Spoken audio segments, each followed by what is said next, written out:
Good morning, and thank you for inviting me to this TEDx conference. Very excited to be here and wonderful to be in Coimbatore. So I'm here to speak about a very audacious, very ambitious project that we have embarked upon called Financial Literacy for All. This is a movement towards creating a financially intelligent India. You know, sometime back, a study was conducted of all the sick businesses in the world. Study was to find out why do businesses fail.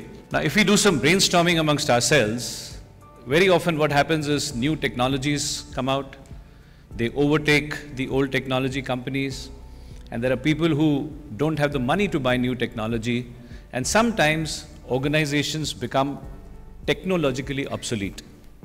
So possibly technological obsolescence could be responsible for a certain portion of sickness in industry. Other times there are people who don't have a problem with technology. They know how to make, but the weakness is they don't know how to sell. And therefore marketing inefficiency can lead to sickness.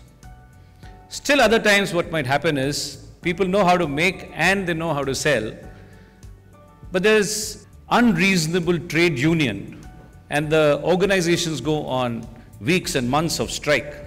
And sometimes labor problem can lead to sickness. But a study was conducted of all the businesses that failed in the world, and the study found that out of all the sick businesses, all the businesses that failed, over 95% did not fail for any of these three reasons. Which means these three reasons put together must have been responsible for not even 5% of business failures, and over 95% businesses had failed due to one reason, and that is financial mismanagement. Now, question is, what does this mean? I will tell you what it means to me. Why does this happen? How is it that financial mismanagement is responsible for 90 to 95% of business failures in the world? Now, this happens because the real finance people don't even call themselves as finance persons. There's a term called non-finance person. According to me, that term is an oxymoron. There is nobody who can afford to say, finance is not my responsibility. Because funnily what happens is, we very often interpret finance as accounting. Folks, accounting is a different subject. The people you call as finance people are actually doing accounting. Finance management, everybody is doing. Finance management or mismanagement, everybody is doing within an organization. If the salesperson sells on the wrong terms, on the wrong credit periods, that's bad finance management. If the production person does production scheduling, every action has a financial implication. And I have therefore always felt that finance management is merely the ability to understand the financial implication of whatever you do, everybody. And therefore organizations' finance management is nothing but the result of collectively taken financially intelligent decisions. But large organizations suffer, they understand, they spend money, they arm themselves with the understanding, and later on hopefully they don't repeat the same mistakes.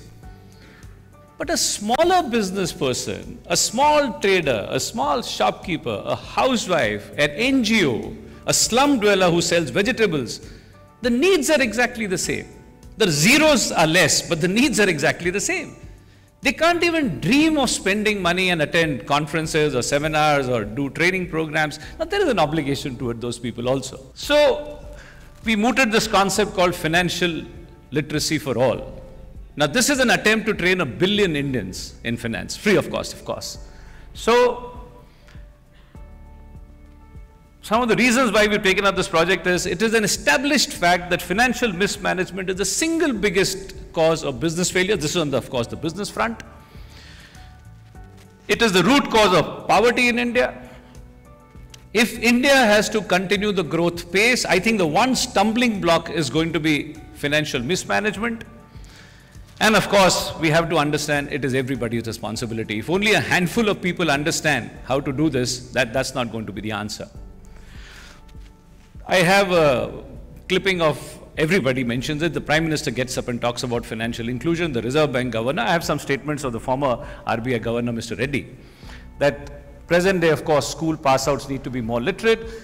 US has an Office of Financial Education, which they established in 2002. The UK they have launched the biggest ever campaign to improve financial skills of the population. Singapore has a financial education program called Money Sense. India, I don't think so far has a structured program, which is the void we are trying to fill up. And any attempt at expanding the outreach of financial education has to start at the grassroots level. So folks, to really make a difference, finance management has to go outside the corporation, reach the individuals. It has to reach to the grassroots level. Now, question is, how are we going to do this? Talking is easy. 1 billion Indians have to be trained. So, target, as I said, is 1 billion Indians. What we are doing is, we are first of all, for the beginning, classified the population into 6 categories, for want of a better classification. Small business owners, NGOs, within the organization, the lowest rung employee on whom the company never spends money, housewives, of course, who handle the household budget, students, if you teach them young, that probably goes a long way, and for want of a better term, I'm calling them the generally underprivileged category, maybe the taxi driver, maybe rickshaw puller, maybe the vegetable vendor, and so on. Now, what we are doing is, we've identified what to teach each of them. What kind of content should be provided to them, right from to the lowest denominator. We want to talk to them. They're stuck in that debt trap. All these slum dwellers have a shark within the slums who give them loans at exorbitant rates. I worked out it comes to something like 4,000% because they pay on a daily basis. And frankly, to get out of the debt trap, it's so simple because the amounts borrowed are so small. If they save a minuscule percentage every day, in 2 to 3 months, they can create their own kitty. I'm talking about literacy as basic as that and taking it to upper levels to within small business people and so on. So what we started is, we started creating content. The content for each of them will be created in textual form, in video form, and in e-learning form. Now, e-learning not because it's going to reach the grassroots level, but there are going to be intermediaries in the middle who will be training them. So to train the trainer, and content, of course, is being created in English as well as in vernacular language, because when you go to the grassroots level, we have to speak in their language. And who will teach? The dream is to mobilize probably at least 1 million volunteers in the country to reach out to 1 billion individuals. Now, I realized, frankly, the easiest thing to do is to get the volunteers.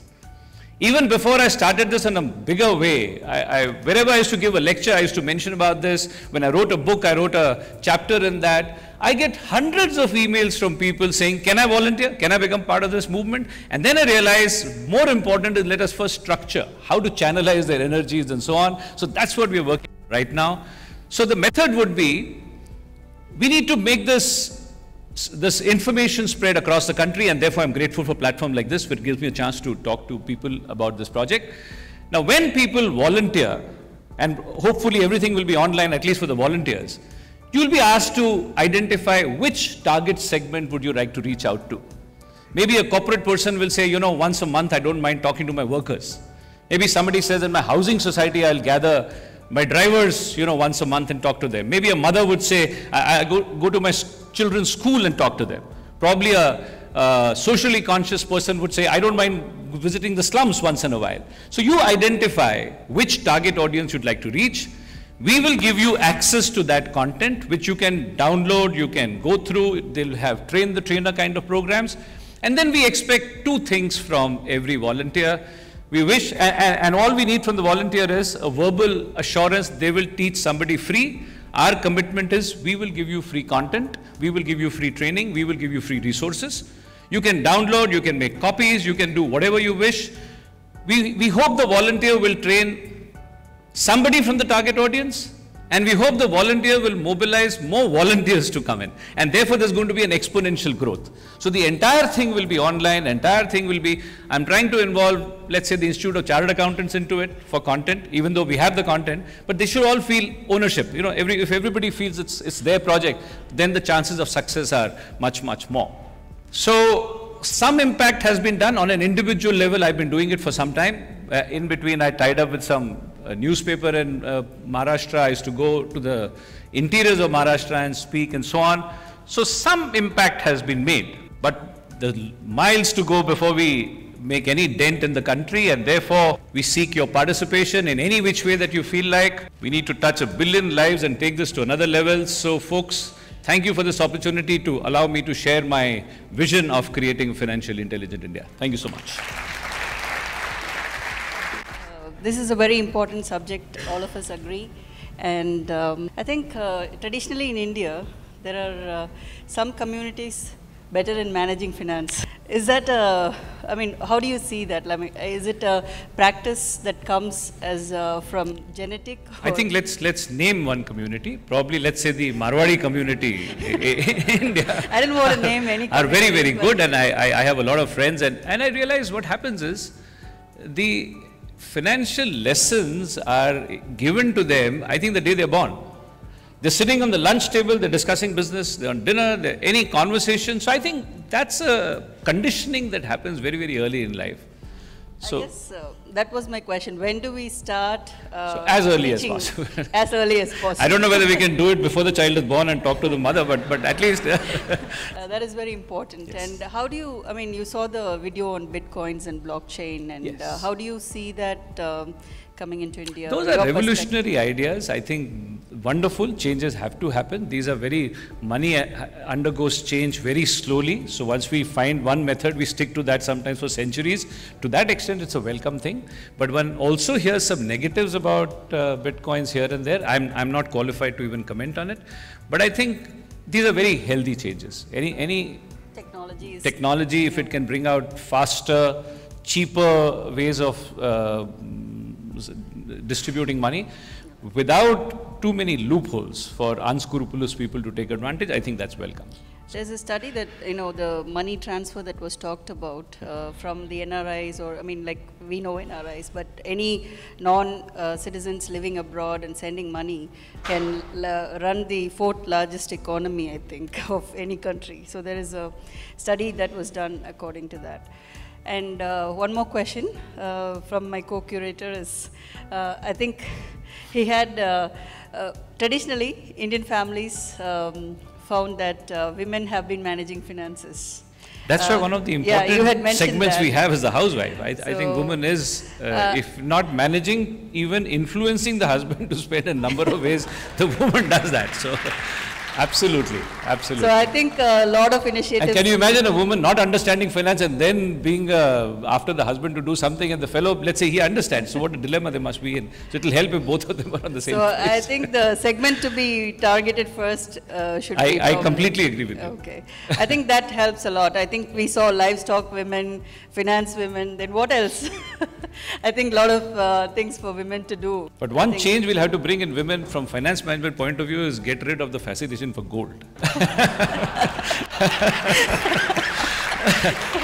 I don't know of a worse investment than gold.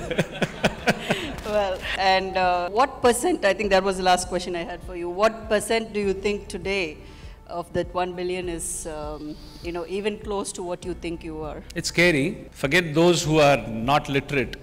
Even amongst, I spend a lot of my time. I've become a trainer. I was a practicing chartered accountant, and teaching and training was a hobby, and now it's my full-time activity. And we train over 2,000 organizations between India, Europe, US, Middle East, Far East. And my experiences, even amongst the highly literate people, financial illiteracy is scary. And I meet such people every day. A lot of work to do. So a lot of work to do. Thank you so much. Thank you. Thank you. Pleasure being here. Thank you.